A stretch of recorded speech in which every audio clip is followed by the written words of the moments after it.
하나님의 은혜와 평강이 함께하길 기도합니다. 오늘도 우리 주님이 주시는 은혜 가운데 거하고 그 은혜에 힘입어서 이번 한 주도 세상에서 가장 행복한 한 주를 보내기를 주님의 이름으로 기도드립니다. 우리 앞뒤 좌우로 다시 한번 인사 나누겠습니다. 사랑합니다. 축복합니다. 사랑합니다. 축복합니다.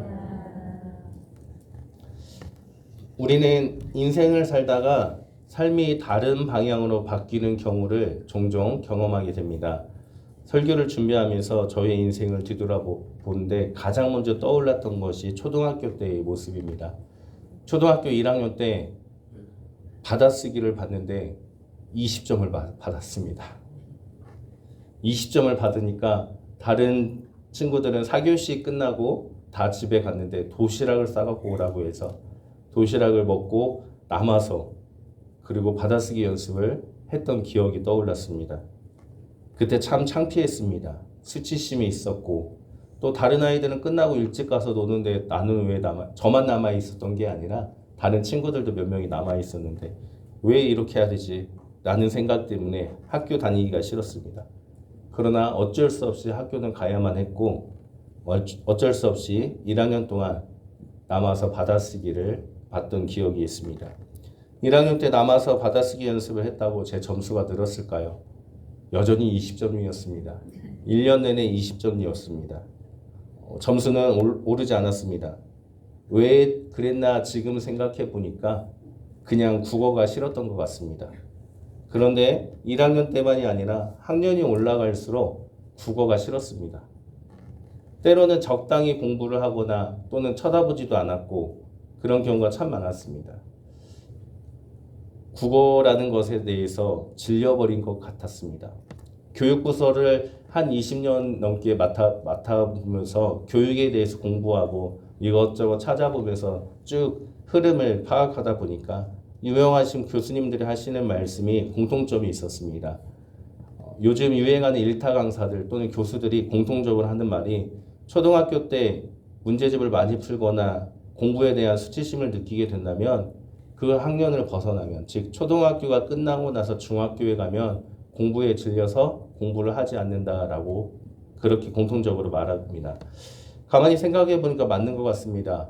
우리나라가 고등학교 때까지는 교육열이 높고 학구열이 높지만 대학교 가면 미국과의 수준 차이가 나는 것이 바로 이 때문이 아닌가라는 생각을 해봤습니다. 그런데 중학교 1학년 때 국어 선생님이 저에게 지문을 읽어보라고 시켰습니다. 그때 시였는데 얼떨결에 시를 읽고 나니까 선생님께서 목소리가 좋다, 발음이 좋다라고 칭찬을 해줬습니다. 그 칭찬 한마디에 다시 국어가 좋아졌습니다. 그래서 국어 시간이 기다려졌고 다른 과목은 공부를 안 해도 국어는 열심히 공부를 하게 됐습니다. 그렇게 공부를 하고 나니까 고3 때가 되어서 수능 볼 때 저희 때 국어 영역이 120점 만점이었는데 제가 평균 115점을 받았습니다. 학교에서도 120점 만점을 기대하는 그 몇 명의 친구들 중에 제가 들어갔던 겁니다. 물론 수능 당일날은 밀렸어가지고 점수를 뚝 떨어지게 받았지만 어쨌든 국어를 싫어했던 제가 국어의 기대주가 되는 그런 경험을 해보게 되었습니다. 초등학교 1학년 때 만난 선생님은 저에게 있어서 국어를 포기하게 만든 사람 중에 한 분이셨고 중1 때 만난 선생님은 저로 하여금 국어를 잘하게 만든 선생님이셨습니다. 이 두 분은 제 삶의 국어라는 것에서 인생의 전환점이었던 것입니다. 전환점이라는 것은 내가 살아가는 삶이 전혀 다른 방향으로 바뀌어 살아가는 것을 뜻합니다. 그것이 때로는 좋은 쪽으로 때로는 나쁜 쪽으로 바뀔 수도 있고 또 인생을 전환시키는 아주 큰 전환점일 수도 있지만 인생에서 아주 작은 부분이 전환될 수도 있는 것입니다. 삶이 전환되는 그 기점은 때로는 어떤 만남을 통해서 또는 어떤 사건을 통해서 그 계기로 이루어지게 됩니다. 꼭 고난과 역경 속에서 누군가를 만나 삶이 달라지는 것, 그것만이 전환점이 되는 것이 아니라 내가 실패하는 그 가운데서도 삶이 달라질 수도 있고 성공한 가운데서도 삶이 달라질 수도 있습니다. 좋은 쪽으로든 나쁜 쪽으로든 삶이 달라지는 그 계기가 되는 지점을 우리는 전환점이다라고 표현을 합니다. 오늘 본문에서 우리가 잘 알고 있는 이 야곱이라는 사람이 등장합니다. 야곱의 인생을 살펴보면 참 우여곡절이 많은 삶을 살은 사람이었습니다. 그러한 야곱의 삶이 전환되는 기점이 오늘 본문의 야복강의 씨름 사건입니다. 야곱이 형 에서에게 장자권을 뺏은 후에 도망을 갑니다. 외삼촌 라반의 집으로 도망을 가 그곳에서 거의 노예처럼 일을 하고 거기서 결혼을 하고 재산을 늘려서 이제 고향으로 돌아오는 과정 속에 있습니다. 부를 축적하여서 고향으로 돌아온다면 고향에서 현수막을 걸고 환영을 해야 되는데 야곱은 큰 걱정이 하나가 있었습니다. 형 에서의 성격을 알고 있었기 때문에 사람의 천성은 변하지 않는다라는 그 말처럼 야곱은 형이 자신에게 어떻게 대할지를 너무나도 잘 알고 있었습니다. 그러한 가운데 홀로 야복강가에서 고민하는 그 야곱에게 어떤 사람이 찾아와 씨름을 하게 되었다라고 성경은 말합니다. 우리는 이 사건을 흔히 야곱의 인생 전환점이다라고 표현을 할 수가 있습니다. 하나님의 사람이라고 불리우는 이 사람과 씨름하에서 이긴 야곱은 그 이름을 야곱이 아닌 이스라엘로 바뀌라라는 축복을 받게 됩니다. 유대인들에게 있어서 이름이 바뀐다라는 것은 삶이 달라진다, 삶이 바뀔 것이다 라는 그러한 뜻을 가지고 있습니다. 야곱의 씨름 사건이 야곱의 인생에 있어서 과연 전환점이었을까요? 우리는 이 야곱의 이야기를 하나님의 사람과의 씨름에서 환두뼈가 부셔졌지만 그럼에도 끝까지 붙잡고 늘어져서 이스라엘이라는 축복을 받은 그 야곱처럼 우리도 하나님을 끝까지 붙잡고 축복을 받아야 한다라는 부흥사들의 설교를 들은 적이 있었을 것입니다. 그런데 말씀을 자세히 살펴보면 부흥사들의 이러한 이야기가 굉장히 야곱을 미화시켰다라는 것을 알 수가 있습니다. 이스라엘이라는 이름으로 바뀐 것이 축복이었을까요? 이스라엘의 뜻이 무엇입니까? 하나님과 겨루어 이겼다라는 뜻을 가지고 있습니다. 전능하신 하나님을 이겼다라는 것, 자신이 하나님보다 강하다라는 것을 의미하는데 이게 말이 되는 것입니까? 전능하신 하나님을 사람이 과연 이길 수가 있습니까? 이 말은 하나님을 이겼다라는 것이 아니라 하나님이 일부러 져줬다라는 뜻으로 해석할 수가 있습니다. 환두뼈를 쳤음에도 불구하고 자신의 뜻을 굽히지 않은 그 고집스러운 야곱에게 하나님마저도 그 고집에 두 손 두 발을 다 들고 포기했다라는 의미로 해석할 수가 있다는 겁니다. 지금까지 들은 것과는 다른 해석입니다. 왜 이렇게 해석할 수가 있을까요? 그것은 야곱이 씨름을 하기 전의 삶과 씨름을 한 후의 삶이 변하지 않고 똑같았기 때문입니다. 씨름을 하기 전에 야곱은 자기중심적이었습니다. 자신이 우선이었고 자신이 인생의 모든 문제를 해결할 능력을 지닌 사람이었습니다.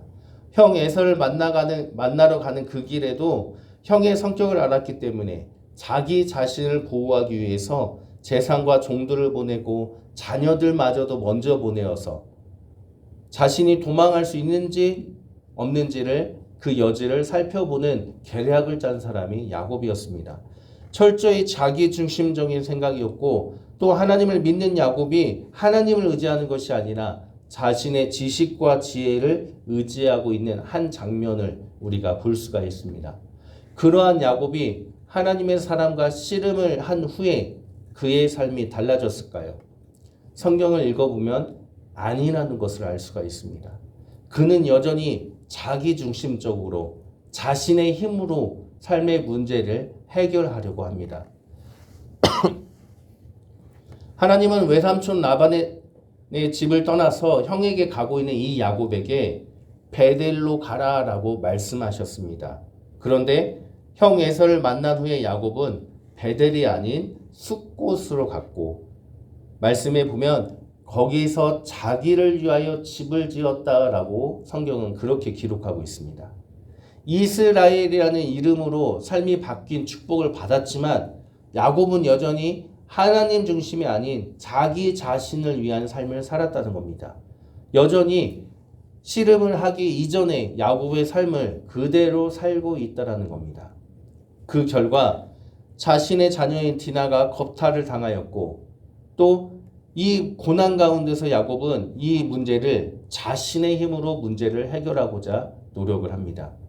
자신의 힘으로 해결한 결과 세겜의 모든 남자를 죽이게 되는 대학살극을 벌이는 그 주범이 야곱이었던 것입니다. 이렇게 여전히 자신을 위해서 자기 자신의 힘으로 문제를 해결하는 그 야곱에게 하나님은 다시 한번 찾아오셔서 베델로 가라라고 말씀을 하십니다. 그리고 모든 밑바닥에 떨어진 야곱은 그 말씀 따라 베델로 가게 됩니다. 하나님의 말씀에 순종하여 나를 위해서가 아니라 이제는 하나님을 위해서 베델로 가게 되자 하나님은 다시 한번 야곱에게 너는 야곱이 아닌 이스라엘이라는 이름으로 바뀌는 삶을 살아라라고 축복을 두 번째 해주게 됩니다. 이때부터 야곱은 그 이름에 맞는 이스라엘이라는 이름에 맞는 삶을 살게 된 것이 야곱의 삶의 이야기입니다. 사랑하는 성도님들, 야곱에게 있어서 인생의 그 전환점은 형에게 장자권을 샀을 때 그 인생이 달라진 것이 아니라 외삼촌 라반의 집에서 결혼했을 때도 아닙니다.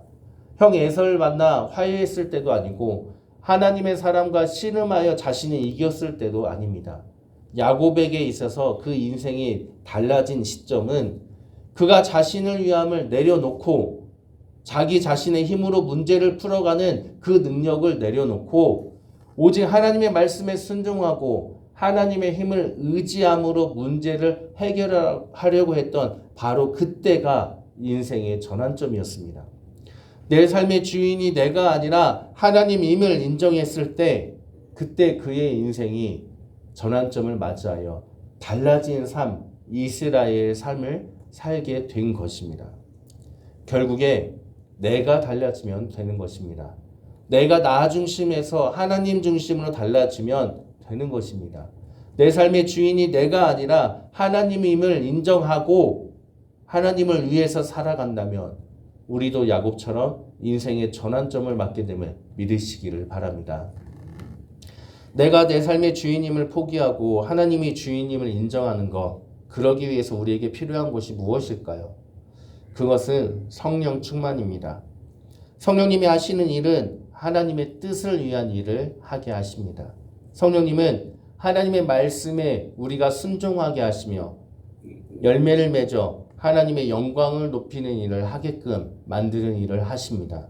내 안에 성령이 충만하다라는 것은 내가 설 자리가 없고 그 자리에 성령님이 가득 채워진다라는 뜻입니다. 그렇기 때문에 성령이 충만하면 우리는 하나님을 삶의 주인으로 인정할 수밖에 없게 되고 인생의 전환점을 맞이할 수 있게 되는 것입니다. 그렇다면 성령의 충만함을 위해서 우리가 어떻게 신앙생활을 해야만 되는 것일까요? 많은 방법들이 있겠습니다. 그러나 그 중에서 오늘 말씀을 중심으로 우리가 생각해 본다면 성령 충만을 위해서 인정해야만 하는 것입니다. 하나님이 내 삶의 주인님을 인정하는 것, 그것이 바로 성령 충만입니다. 내 힘으로 내가 살아갈 수 없음을 인정하는 것, 그것이 성령 충만입니다. 하나님이 나를 도와주실 것임을 믿는 것, 하나님의 전능함을 인정하는 것, 그것이 바로 성령 충만입니다. 하나님을 인정하는 것 그 자체가 성령님이 하시는 일이기 때문입니다. 고린도전서 2장에서 바울은 이렇게 말씀합니다. 오직 하나님이 성령으로 이것을 우리에게 보이셨으니 성령은 모든 것 곧 하나님의 깊은 것까지도 통달하시느니라. 아멘. 성령님은 하나님의 깊은 것을 우리에게 알게 해 주십니다. 성령님은 하나님을 인정하게끔 만드는 그 고백 자체, 그것이 성령님이 하시는 일이라는 겁니다. 내 삶에서 내가 하나님을 인정하는 것, 내가 모든 상황에서 내가 할 수 없음을 인정하고 하나님이 하실 수 있음을 인정하는 것, 그것이 성령 충만이며 우리 인생의 전환점이 됨을 믿으시기를 바랍니다. 오늘 본문에서 야곱은 지금 야복강가에 서 있습니다. 야복이란 뜻은 비틀다, 굽다라는 뜻도 있지만 분리되다라는 뜻도 있습니다. 분리된 곳, 하나님과 세상을 분리하는 곳, 그래서 야복은 경계선이 되는 것입니다. 야복강은 요단강으로 이어집니다. 이스라엘이 가나안 땅으로 진입하는 과정에서 아주 중요한 경계선 역할을 하는 곳이 야복강입니다. 그리고 이 강은 중요하기 때문에 시대에 따라 아모리 족속과 암몬 족속의 경계가 되었던 것입니다. 끊임없이 이 강을 차지하기 위해 전쟁이 벌어진 곳입니다. 신명기에서 이렇게 말씀합니다. 그러나 암몬 족속의 땅은 내가 가까이 하지 아니하였으니 야복강가와 산지 성읍들과 물은 여호와 우리 하나님이 금하신 곳이라. 아멘. 하나님이 금하신 곳, 그 경계가 바로 야복강이라는 겁니다. 이 강을 기점으로 생각해 본다면 이 강을 기점으로 하나님의 말씀에 순종하는 것과 그렇지 않고 다른 족속 우상을 향해 가는가, 그 선택의 기로가 바로 야복강이라는 겁니다. 또한 이 야복강은 과거와 미래 사이에 있는 경계선입니다. 과거 외삼촌 라반의 집에서 몰래 도망하여서 온 곳이 이 야복강이며 이곳에서 형 에서를 만나기 전에 하나님 약속의 말씀을 듣게 된 곳이 야복강입니다. 과거와 하나님의 약속의 미래가 있는 곳, 그 선택의 기로가 있는 경계선이 바로 야복강이라는 곳입니다. 그리고 야복강은 자아의 죽음과 새로운 정체성을 확립하는 기로에 있는 곳입니다. 자기 자신만을 위해 자기 자신의 힘을 의지하며 살아온 그 야곱이라는 자아가 있는 곳, 그리고 그 자아를 고집했던 그곳에서 그 고집스러운 자아를 무너뜨리기 위해 하나님께서 야곱의 환도뼈를 쳐낸 곳이 야복강입니다. 그래서 야복강은 자아가 있는 곳과 자아의 죽음이 있는 곳입니다. 수많은 문제들과 고난과 아픔으로 둘러싼 우리의 삶에서 우리는 선택의 기로에 서 있습니다. 야복강의 경계에서 하나님의 말씀에 순종하는 것과 자기 고집을 피웠던 야곱처럼 그 경계에서 하나님이 원하시는 것과 내가 원하는 그 삶의 경계에 우리는 서 있습니다. 강을 기준으로 양쪽에 발을 들여놓을 수는 없습니다. 나의 힘으로 살아가는 나를 위한 삶을 선택하시겠습니까? 내 삶의 주인이 하나님임을 인정하면서 하나님을 위한 삶을 선택하시겠습니까? 우리 삶의 전환점, 우리 신앙의 전환점, 하나님을 인정하고 하나님을 위한 삶을 살아갈 때 그때 삶이 바뀜을 믿으시길 바랍니다. 성령이 충만하여서 주님을 인정하는 그 삶을 통해서 주님께서 여러분의 삶을 축복으로 이끄심을 믿으시기를 바랍니다. 지금 우리는 야복강가에 있는 야곱처럼 선택의 기로에 서 있습니다. 사랑하는 성도님들, 주님의 말씀을 따라 살아가시기를 부탁드립니다. 주님만을 의지하며 살아가시기를 부탁드립니다. 내가 할 수 있다는 것을 포기하고 하나님이 할 수 있음을 인정하며 하나님이 주인임을 인정하며 살아가는 그 걸음 가운데 하나님께서 놀라운 축복을 더하여 주셔서 우리 삶이 달라질 것을 믿으시기를 바랍니다. 함께 기도드리겠습니다. 하나님, 우리의 삶에서 내가 주인이 아닌 하나님이 주인임을 인정하게 하여 주옵소서. 내 힘으로 살아갈 수 없음을 인정하게 해주시고 오직 하나님의 힘으로 살아갈 수 있음을 인정하게 하여 주옵소서. 하나님, 우리 삶에 많은 문제들이 있습니다. 그 많은 문제들 내가 하는 것이 아니라 하나님이 하셔서 그 삶을 이끌어 주심으로 인해 축복의 삶을 살아갈 수 있도록 주님 우리를 이끌어 주옵소서. 예수 그리스도의 이름으로 기도드립니다. 아멘.